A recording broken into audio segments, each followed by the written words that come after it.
বিদায় ঘন্টা বেজে গেছে এবার নরেন্দ্র মোদীর। তেলাপোকার আন্দোলনে, ছাত্র জনতার আন্দোলনে আর ক্ষমতায় থাকতে পারছেন না নরেন্দ্র মোদী। শুধু তাই নয়, নরেন্দ্র মোদীর ভারতের ককরোচ জনতা পার্টির আন্দোলন নতুন গতি পাচ্ছে। জেনজির দলমত, ধর্ম, বর্ণ নির্বিশেষে সবাই যোগ দিচ্ছেন। ইউএস গভর্নমেন্টের সব ধরনের সমর্থন আছে নতুন এই জেনজির হবে এইবার দিল্লির যন্তর মন্তরে। এইবার আর মুখে কথা নয়, এইবার কথা হবে হাতিয়ার দিয়ে। বাচ্চাদেরকে ছোট পায়ে বহুত পারছো, ছাত্রদের উপরে বহুত অবিচার করে ফেলছো। মোদি চাচা, যদি তোমার বুকে সাহস থাকে তাহলে এখন সামনে এসো। তোমার মোদি কোথায় যাবেন? আমি মনে করি যে মোদির, অনেকে বলছেন যে মোদির যাওয়ার ক্ষেত্রে ইসরায়েল ছাড়া আর কোন দেশে মোদিকে কেউ রাখবে বলে আমার কাছে এই মুহূর্তে মনে হচ্ছে না। পৃথিবীর জন্য নয়, শুধু বাংলাদেশের জন্য। আসসালামু আলাইকুম, স্বাগতম আজকের আরো একটি নতুন ভিডিওতে। দর্শক, আশা করি সবাই ভালো আছেন। অবশেষে কি বেজে গেল মোদির পতন ঘন্টা? দিল্লির রাজপথে মোদি বিরোধী আন্দোলনে ককরোচ জনতার সাথে এবার যোগ দিলেন ভারতের নামি দামি তারকারা এবং শীর্ষ রাজনীতিবিদরা। ভারতের রাজনীতিতে ঠিক কি মহা উলটপালট হতে চলেছে জানতে ভিডিওটি শেষ পর্যন্ত দেখুন। মোদি কোথায় যাবেন? আমি মনে করি যে মোদির, অনেকে বলছেন যে মোদির যাওয়ার ক্ষেত্রে ইসরায়েল ছাড়া আর কোন দেশে মোদিকে কেউ রাখবে বলে আমার কাছে এই মুহূর্তে মনে হচ্ছে না। পৃথিবীর জন্য নয়, শুধু বাংলাদেশের জন্য নয়, পৃথিবীর জন্য ভালো খবর আসতেছে খোদ ইন্ডিয়া থেকে। আপনারা জানেন যে ছদ্মবেশী ভণ্ড রাষ্ট্র এবং সরকার ব্যবস্থা, প্রচন্ড ধরনের উগ্র ফান্ডামেন্টালিস্ট। আমি তো আইসিসের চেয়ে ভয়ঙ্কর এদেরকে মনে করি। সেই ভারতের জনগণ আপনার এই জেগে উঠেছেন, অর্থাৎ জেনজির আক্রমণে লন্ডবন্ড নরেন্দ্র মোদীর বা আরএসএস এর গতি।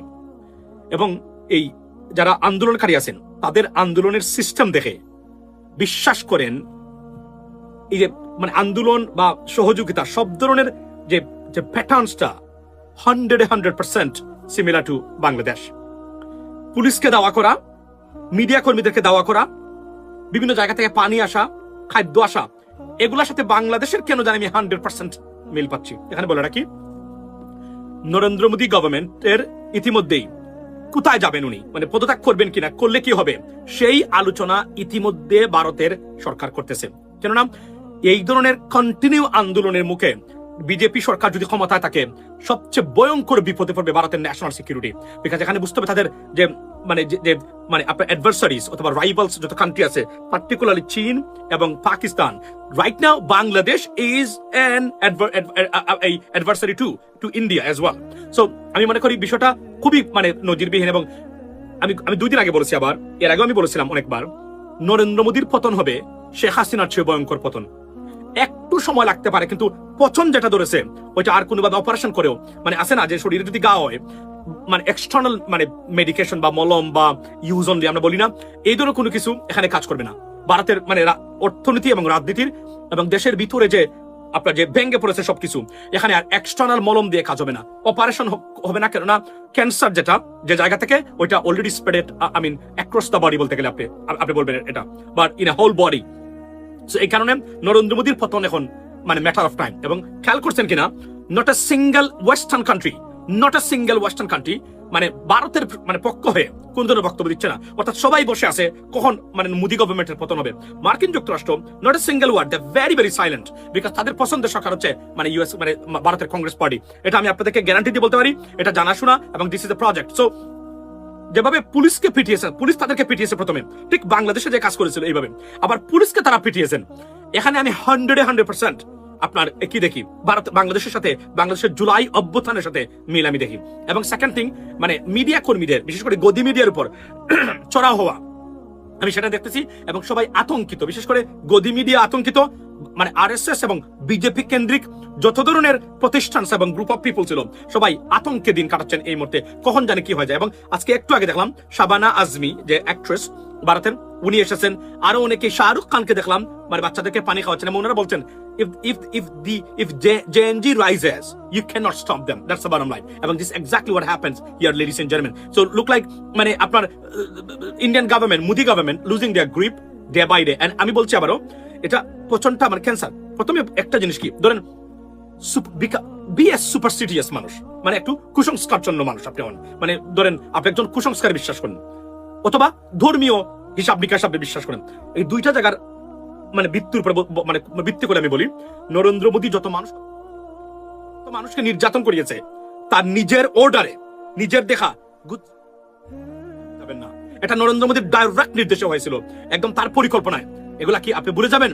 এবং এই ডিক্টেটর, এই ধরনের মানে যে স্বৈর শাসক এবং নিকৃষ্ট যারা রাষ্ট্রপ্রধান আছেন, এদের পতনগুলা দেখার জন্য আপনাকে অপেক্ষা করতে হবে। যদিও নরেন্দ্র মোদী সরকার এখন নাও পড়ে, তো ইন্ডিয়া যে পছন্দ ধরেছে, এই পছন্দ আর কোনোভাবে রুখা যাবে না। এবং এখানে অন টপ অফ ইট মানে ইন্টারন্যাশনাল কমিউনিটি, পার্টিকুলার ইউএস গভর্নমেন্টের, they desperately want a new government in India. এটা আমি আপনাদেরকে বলে দিলাম। এটা ইউনাইটেড স্টেটস, এটা আমেরিকার শুধু স্বার্থে নয়, সারা পৃথিবীর স্বার্থে তারা এটা এই মুহূর্তে এখন চাচ্ছেন। এবং Narendra Modi government has to go and they will be gone. এটা লিখে রাখতে পারেন আজকে আপনি, কেননা ইন্ডিয়া লং টাইম এই ডিসক্রিপেন্সিস অর যেটাকে বলি এই আনস্টেবল সিচুয়েশন, বা আমরা যদি বলি যে chaos, আপরাইজিং, এগুলো মোকাবেলা করে এখানে তাদের হবে না, তারা রাষ্ট্র বিপদগ্রস্ত হবে। কেননা ইন্ডিয়ার পজিশন আর বাংলাদেশের পজিশনটা এক ছিল না। কারণ ইন্ডিয়া পারমাণবিক রাষ্ট্র, মানে শক্তিধর একটা রাষ্ট্র। এখানে স্টেবল গভর্নমেন্ট সবসময় থাকতে হবে। গভর্নমেন্টের ভিতরে আলোচনা হবে, বিরুদ্ধাচরণ হবে, কিন্তু গভর্নমেন্ট কোন অবস্থাতেই মানে আফ্রিকা বা বাংলাদেশের যেভাবে হয়েছে মাসের পর মাস এটা চললে, এই মানে ইন্ডিয়া সবচেয়ে বিপদে। এটা ইন্ডিয়ার সিকিউরিটি এজেন্সি জানে, ইন্ডিয়ার বাকি যারা আছে তারাও জানে। সুতরাং পারমাণবিক শক্তিধর একটা রাষ্ট্র যদি কোনো কারণে খেওয়াসে পতিত হয়, ভয়াবহ বিপদে পড়বে মানে ভারতীয় গভর্নমেন্ট। এবং এখান থেকে শিক্ষা নিবেন কিনা বাংলাদেশের রাজনীতিবিদরা আমি জানি না। গরু ছাগল দিয়ে যে হাল চাষ করা যায় না, তার সুস্পষ্ট প্রমাণ হচ্ছে ভারতীয় গভর্নমেন্ট। ভারতের মতো দেশ, এই দেশের একটা রাষ্ট্রপ্রধান একজন মূর্খ লোক। আপনি কল্পনা করেন এই লোকের পরিণতি কি হয়েছে, সেটা কি হবে। It was well predicted, but it took some times. Why? Because Hindu nationalism was one of the reason why. It took times. But now সবকিছু ডিসমান্টল হয়ে গেছে, এখন আর ওই জায়গাতে আর নাই। এবং ভারতের ওই যে একটা আছে না, নিকৃষ্ট প্রাণী আসছে ভারতের, ওই যে নাম কি তার, শুভেন্দু না ভুবেন্দু, তার পরিণতিটা কি হয় আপনি দেখবেন। যেই মাত্র নরেন্দ্র মোদীর পতন হবে, শুভেন্দুর পতন হবে পশ্চিমবঙ্গে, লিখে রাখতে পারেন আপনারা।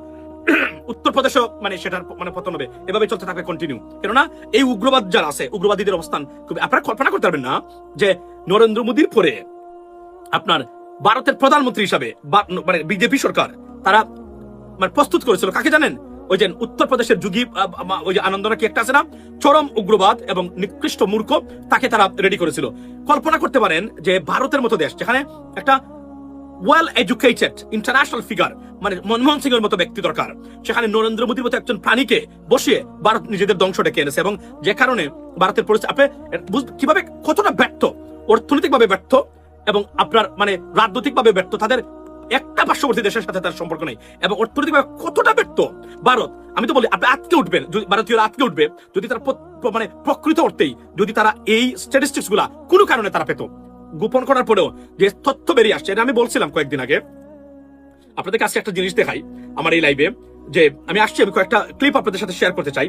যে আমি 1 মাস আগে, 1 মাস সম্ভবত মেতে আমি নরেন্দ্র মোদী সরকারকে নিয়ে কি বলেছিলাম আপনি দেখেন তার ফলটা কতটা।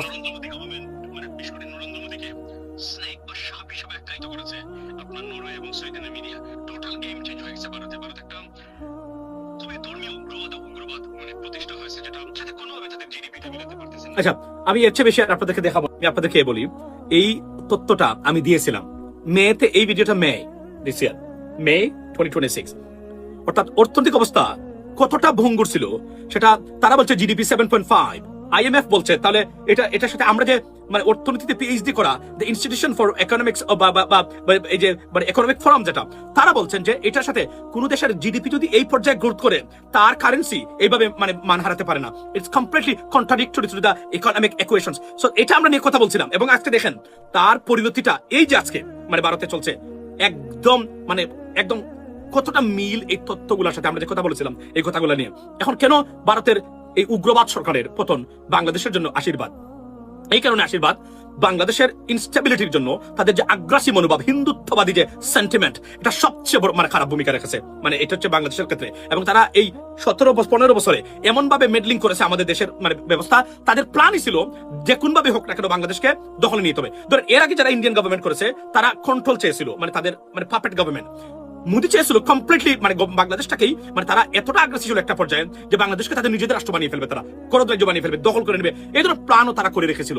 কিন্তু শেষ পর্যায়ে হয়নি। এখন মোদীর যে পতন, প্রশ্ন হলো মোদী যাবেন কোথায়, এটা প্রশ্ন উঠেছে এখন এই মুহূর্তে।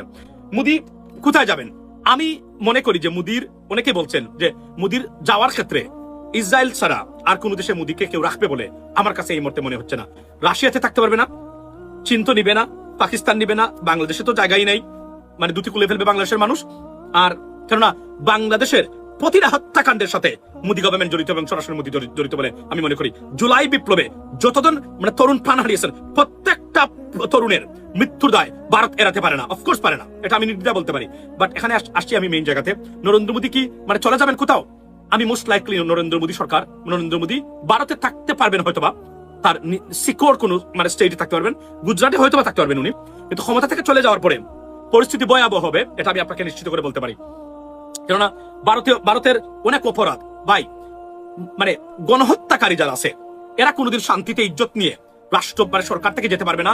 এটা নরেন্দ্র মোদী, শেখ হাসিনা, ভেনিজুয়েলার মাদুরে, তারপরে আপনার যত এরপরে আপনার শ্রীলঙ্কার যারা আছে সবার থেকে আপনি এই পতন থেকে আপনি আসাদ থেকে মানে Bashar al Assad, even Saddam Hussein, আপনারা যারা মনে করেন Saddam kill so many Iraqis, hundreds of thousands of Iraqis Saddam kill. তো যখন আপনি নিজের মানুষকে হত্যা করে ফেলবেন, আপনি আর কোনোদিন শান্তিতে রাষ্ট্র ক্ষমতা থাকতে পারবেন না, জীবনে থাকতে পারবেন না। দুর্নীতি করলেও ওইটা একসময় একটা পর্যায়ে হয়তো বা খাবার করতে পারবেন, যখন গণহত্যায় জড়িত হবে নিজ দেশের মানুষকে সরকার থাকা অবস্থায় আপনি আর কোনোদিন রেহাই পাবে না। ঠিক exactly going to happen in India. আমি আপনাকে বলি, আল্লাহর হয়তো হুকুম আছে, নরেন্দ্র মোদীর পতনটা আমাদের জীবদ্দশায় ভয়ঙ্কর পতন আমরা দেখবো, ভয়ঙ্কর পতন। ভারতের মতো একটা দেশকে ধ্বংস করে ফেলছে উনি, শেষ করে ফেলছে। এখান থেকে কিভাবে ঘুরে দাঁড়াবে ভারত আমি জানি না। এবং ভারতের সবচেয়ে ক্ষতি কোনটা জানেন? মার্কিন যুক্তরাষ্ট্র ভারতের মাধ্যমে অনেক দেশকে ভারতের চোখে দেখতো, কমপ্লিটলি ডিসমান্টল হয়ে গেছে। কারণ এত ভুল করেছে লেখাপড়াহীন মানুষ এবং মূর্খ মানুষ তার রাষ্ট্র পরিচালনা করলে কি হতে পারে সেটা যদি দেখতে চান, a greatest display, go and look at the Indian politics. This is a greatest display of মানে আপনার ignorant politicians and political parties. That's what exactly happened in India. আপনি কল্পনা করেন, আপনি কতটা নিকৃষ্ট একটা সরকার হলে ভুটানের মতো দেশের সাথে তাদের সম্পর্ক খারাপ হয়। একমাত্র হিন্দু রাষ্ট্র তাদের আপনার মানে পার্শ্ববর্তী নেপালের সাথে তাদের সম্পর্ক খারাপ। বাংলাদেশ তো বাদই দিলাম। অর্থাৎ কতটা নিকৃষ্ট অর্থনৈতিক অবস্থার ভয়াবহ দৃশ্য। আমেরিকান গভর্নমেন্ট বর্তমানে যে ধরনের আঘাত করেছেন ইমিগ্রেশন নিয়ে, ভারতের অর্থনীতি লন্ডভন্ড হওয়ার পথে আছে। এর ভিতরে যদি কোনো কারণে সৌদি, কাতার এন্ড আরব আমিরাত একটু চুকটা ডিফারেন্ট বাঁকা করে তস ভারত ডান। এটার কোনো অ্যাসেসমেন্ট ছাড়াই ভারতীয় গভর্নমেন্ট তাদের রাজনীতি করেছে, যা বাংলাদেশের শেখ হাসিনা করেছিল। শেখ হাসিনা যখন মার্কিন যুক্তরাষ্ট্রের সাথে যুদ্ধ ঘোষণা করেছে, আমি তখন বলেছিলাম এই মহিলা সাপ নিয়ে খেলছে, আননেসেসারি। মহিলার কোনো ধারণাই নাই কোথায় যাচ্ছে সে ওই যে মানে 7 সমুদ্র পারিনি, 7000 মাইল দূরে, কেন আমি আমেরিকাতে যাব। তারপরে মনে নাই আমেরিকান অ্যাম্বাসেডর শেখ হাসিনার সাথে দেখা করতে পারতো না। আপনি কল্পনা করেন, দ্য বিগেস্ট ডেভেলপমেন্ট পার্টনার ওনার সাথে দেখা করতে পারতো না। ভারতকে আবার ভারতে মানে শেখ হাসিনার পক্ষে আবার উকলাতি করতো। সব ইকুয়েশন তছনছ করে ফেলছে, সব ইকুয়েশন তছনছ হয়েছে যেদিন ব্রিক্সে পা দিয়েছিল, শেষ করে ফেলছে একদম। এবং আমি প্রেসিডেন্ট ট্রাম্পকে প্রতিদিন ধন্যবাদ দিই। আমি মনে করি এই ধরনের এক্সেপশনাল মানুষ আমেরিকার জন্য, সারা পৃথিবীর জন্য আশীর্বাদ। প্রেসিডেন্ট ট্রাম্প অনেক ক্ষেত্রে আপনি ডিসএগ্রিমেন্ট করতে পারেন। আপনি কি জানেন প্রেসিডেন্ট ট্রাম্পের দ্বিতীয়বার ক্ষমতা আসা বাংলাদেশের জন্য রীতিমতো একটা উৎসব করার মতো ঘটনা ঘটেছে, ভারত কেন্দ্রিক। নাও এখন আপনি বলবেন যে টেরিফ ইজ নাথিং। বাংলাদেশ যদি স্টুপিড কিছু কাজ করতো না, জামায়াত ইসলামী ভারত যারা আছেন তারা, বাংলাদেশ কোনোদিনই কোনো খড়গে পড়তো না। বাংলাদেশকে তারা অন্য চোখে দেখে। আমরা ভুল করেছি, আমরা অতিরঞ্জিত আবেগী মূর্খতার প্রমাণ আমরা সেটা দিয়েছি। এটাই এই জন্য বলছি যে রাষ্ট্র ক্ষমতা থাকলে, এখন দেখেন আপনি যে একটা জায়গাতে মিল আছে, এই মিলটা খুঁজে নেন। ওদের আমাদের এনসিপি বা আমাদের বাংলাদেশে যারা মানে মানে শেখ হাসিনা পতনে বলেন যে আমরা সব করেছেন, প্রথমত হলো এদের কোনো ধারণাই নাই এই পৃথিবীটা কিভাবে চলে। ঢাকা বিশ্ববিদ্যালয় পড়লে কি হবে, এটা তো আমি আপনারা জানি যে ঢাকা বিশ্ববিদ্যালয় মেধাবীদের কোনো ধরনের মানে সত্যিকার অর্থে ঢাকা বিশ্ববিদ্যালয় থেকে মানে সমাজ পরিবর্তনের জন্য বা ওই মেধাবীরা আর আসতেছে না। ঢাকা বিশ্ববিদ্যালয় একটা সিসকে চুরদের আঁকড়া হয়ে গেছে। এটা আমি জানি, এই কথা হয়তো সমালোচনা করবেন আপনারা অনেকেই, সবার কথা বলছি না, বাট কিছু মানুষ। বাংলাদেশের সরকার পরিবর্তনে নাম্বার 1 ক্রেডিট যদি কেউ নিতে পারে বিদেশি, ইউএস গভর্নমেন্ট নাম্বার 1। এটা আপনি বলবেন আপনি জানেন না, আমি বলছি নাম্বার 1 ক্রেডিট যদি কেউ নিতে পারে। শেখ হাসিনার সবচেয়ে বড় ভুল, এটা আমি বলেছিলাম কিন্তু শেখ হাসিনাকে, আমার পোস্টে আছে, আমি তো বললাম। আপনারা যে আমরা কি পাবেন আমি জানি না, প্রতিটা জিনিসের সমস্যা আমি আজ করেছিলাম মাস বছর খানেক আগে, সমাধানও দিয়েছিলাম, শুনে নাই। আন্ডার এস্টিমেট করে মাসরুম তার কথা কি শুনবো, রাইট? ওই শেখ আমি বলছিলাম এইগুলা সবকিছু করুক, একটা জায়গা ভুল করতেছে, মার্কিন যুক্তরাষ্ট্রের সাথে যুদ্ধ ঘোষণা করছে। এখনো পৃথিবী মার্কিন যুক্তরাষ্ট্র ফ্রি ওয়ার্ল্ডের নেতাই আমেরিকান গভর্নমেন্ট। আপনি কিছু করতে পারবেন না, আপনি পছন্দ করেন কি না করেন। মনে রাখবেন, ইউএস জনসংখ্যা যারা that the best in the world, now government's policy আপনাকে ক্ষুব্ধ করে, ব্যথিত করে, হতাশ করে, ফ্রাস্ট্রেট করে, yes I agree sometimes, absolutely I agree with that. But এখন যত পরিবর্তন সাধিত হচ্ছে মার্কিন জনগণের, ইরান যুদ্ধ শুরু হয়েছে প্রেসিডেন্ট ট্রাম্পের যে কোন কারণে হোক না কেন, শেষ হবে মার্কিন জনগণের ইচ্ছায়, এটা আমার মাথায় রাখবেন বিষয়টা, এর কোনো বিকল্প নাই। আচ্ছা, আপনারা একটা জিনিস কি খুঁজে পাচ্ছেন, মানে ইউনাইটেড স্টেটস গভর্নমেন্টের ন্যাশনাল পলিসিতে তারা ভারতকে কোন, আবার এটা বলেছে, এটা ভিডিও দিয়েছিলাম আপনাদেরকে, বলেছেন শক্তিশালী রাষ্ট্র। বিদায় ঘন্টা বেজে গেছে এবার নরেন্দ্র মোদীর। তেলাপোকার আন্দোলনে, ছাত্র জনতার আন্দোলনে আর ক্ষমতায় থাকতে পারছেন না নরেন্দ্র মোদী। শুধু তাই নয়, নরেন্দ্র মোদীর পদত্যাগের দাবিতে ছাত্রদের সঙ্গে এক হয়েছেন এবার রাহুল গান্ধী এবং তার বোন। এই আন্দোলনটি আরো কঠিন থেকে কঠিন হয়েছে যখন গতকালকে রাহুল গান্ধীকে গ্রেপ্তার করা হয়। শুধু তাই নয়, শুধু দিল্লিতেই নয়, সারা ভারতবর্ষেই এখন একটাই আন্দোলন, একটাই ডাক, মোদি হটাও, ভারত বাঁচাও, মোদি হটাও। সুপ্রিয় দর্শক শ্রোতা ও আমার কলিজার ভাই ও বোনেরা, যারা ভিডিওটি দেখছেন প্রতিবাদ করার জন্য হলেও দয়া করে আজকের এই ভিডিওটি শেয়ার করে দিন। এদিকে নরেন্দ্র মোদীর কিছু চামচা কুলাঙ্গার মন্ত্রী রয়েছে, বাংলাদেশ শ্রীলঙ্কার মতো ভারতে পতন করতে পারবে না।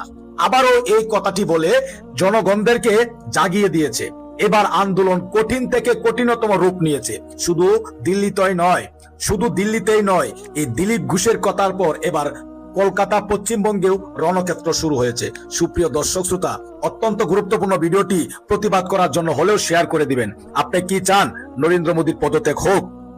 যেখানে রাহুল গান্ধীকে গ্রেপ্তারের পর সারা ভারতবর্ষ মাথা জাগিয়ে দাঁড়িয়েছে, যে কোনো মূল্যে হলেও সেই মোদীর পদত্যাগ করতে হবে। এদিকে ছাত্র জনতার ভয়ে কিন্তু সংসদ থেকে পালিয়েছিল নরেন্দ্র মোদী। কোথায় গিয়েছিল? তারপর থেকে আর কোনো সাক্ষাৎকার নেই। কেন দিচ্ছে না? সে আর গদিতে টিকতে পারবে না। ছাত্রদের উপর অত্যাচার করে, সাধারণ জনগণদের উপর অত্যাচার করে সেই সরকার যত শক্তিশালী হোক না কেন ক্ষমতায় টিকে থাকতে পারবে না। শেখ হাসিনাও তাই করেছিল। এখন শেখ হাসিনা ইন্ডিয়ায় বসে সেই মোদীকে আবার নাড়া দিচ্ছে। আর শেখ হাসিনার কারণে কিন্তু নরেন্দ্র মোদীর পদত্যাগ নিজে ডেকে এনেছে। দর্শক শ্রোতা, দয়া করে আজকে এই ভিডিওটি আপনার সোশ্যাল মিডিয়াতে বন্ধু বান্ধবদের সাথে শেয়ার করে দিন।